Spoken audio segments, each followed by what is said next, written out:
8 de Matemáticas y Representaciones del Sistema Natural. En esta semana 6 veremos los temas 13 y 14. El tema 13 es circuitos eléctricos y el 14 es electromagnetismo. Entonces empecemos. En el primer tema de circuitos eléctricos tenemos que tener bien en claro el concepto de electrodinámica, que es la rama de la física en la que en la que estudiamos los fenómenos en los que se involucran a las cargas eléctricas en movimiento, así como la hidrodinámica involucraba el estudio del movimiento del agua. Pues los circuitos eléctricos se ven afectados por la electrodinámica.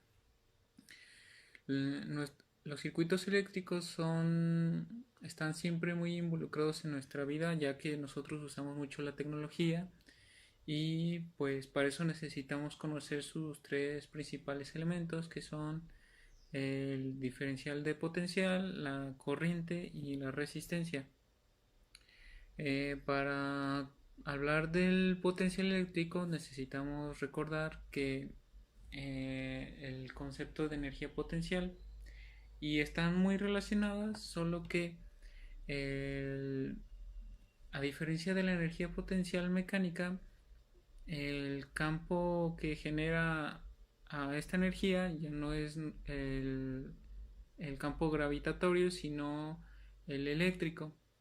Y por esta interacción de cargas, una carga que se mueve dentro de un campo eléctrico puede hacerlo a favor de él o en contra de él.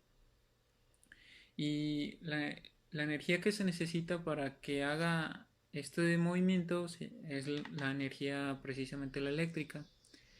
Entonces, el potencial eléctrico se define como la energía potencial eléctrica de una carga dividida entre la magnitud de dicha carga. Así como, sí. Y al voltaje se va a llamar a la diferencia de potencial que existe entre dos puntos distintos del espacio. La unidad del potencial eléctrico es el voltio y equivale a la diferencia de potencial que hay entre dos puntos de un conductor. Cuando al transportar entre ellos una carga de un coulomb se realiza el trabajo de un joule. Y nosotros lo vamos a representar con la letra V, que es equivalente a un joule entre un coulomb. Cuando nosotros hacemos pasar corriente eléctrica, hay distintos materiales que favorecen esto o impiden esto. Los que lo favorecen son los materiales conductores y los que lo impiden son conocidos como aislantes. En los conductores, los que tienen esta propiedad se debe principalmente a que permiten que los electrones tengan cierta libertad para pasar entre ellos y los aislantes no, representan mucha oposición. Entonces, la corriente eléctrica es el flujo de electrones a través de un material conductor, es decir, la relación de la carga que se traslada desde un conductor en cierto tiempo, y su unidad en el sistema internacional es el amperio. Y bueno, en un material conductor, por más conductor que sea, siempre va a oponer cierta resistencia al paso de esta corriente. Entonces la resistencia va a depender del tipo de material con el que se fabrique el circuito, y esta resistencia la vamos a cuantificar con la unidad ohmio, que se escribe con la letra omega. ¿Sí? Bien. A pesar de esto, es importante notar que no hay una completa libertad en un material conductor para que pase la corriente eléctrica. Es como si nosotros tratamos de correr en una recámara, pues nos vamos a encontrar con sillones, con mesas, pero aún así vamos a tener cierta libertad para correr. Sin embargo, no, la resistencia que hay entre ellos serían los muebles. Entonces no siempre, no se puede tener un movimiento libre de los electrones total. Y pues puede que por este choque entre los electrones y, el- y la resistencia que oponen los materiales, este golpeteo hace que haya calor. Entonces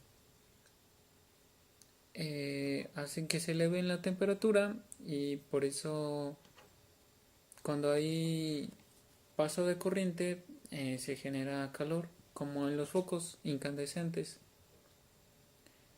Bien, entonces también tenemos que estas tres variables, que son el voltaje, la intensidad de corriente y la resistencia, eh,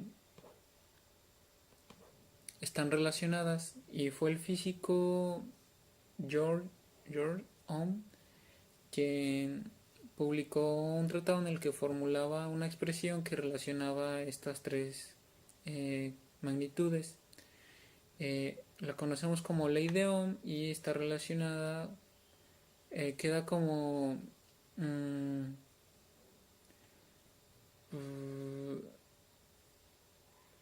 que queda establecido como que el voltaje es igual a resistencia por intensidad de corriente, que en términos matemáticos sería V igual a RI. Esa sería nuestra formulita para la ley de Ohm.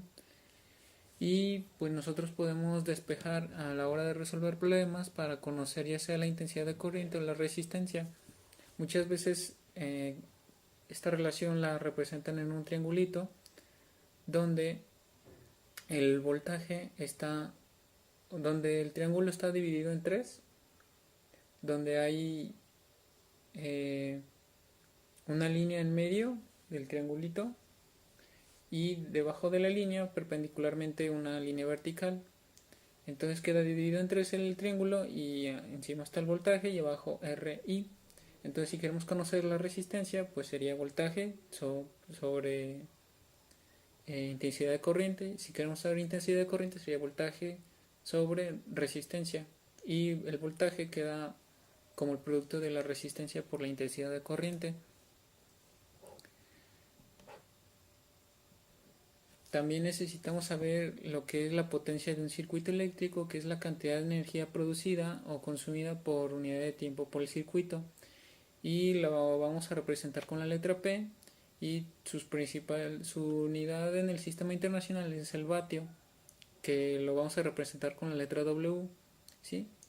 Entonces, la potencia de un circuito eléctrico que circula por el que circula una corriente alimentado por un voltaje se calcula mediante la ley de Watt, que establece que potencial es igual a voltaje por intensidad de corriente.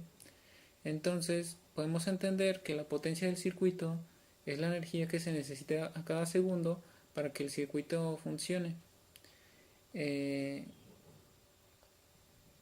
y pues nosotros eso lo vemos en los focos de, por ejemplo, 100 vatios. Esto significa que consume 100 joules a cada segundo que pasa. Y esto es a lo que se refiere la potencia, cuánta energía consume un aparato a cada segundo. Por esta razón es recomendable cambiar los focos incandescentes por focos ahorradores, ya que los ahorradores proporcionan 27 vatios y es una luz similar. Entonces, el problema de los focos sería que disipan una gran cantidad de energía, que es calor.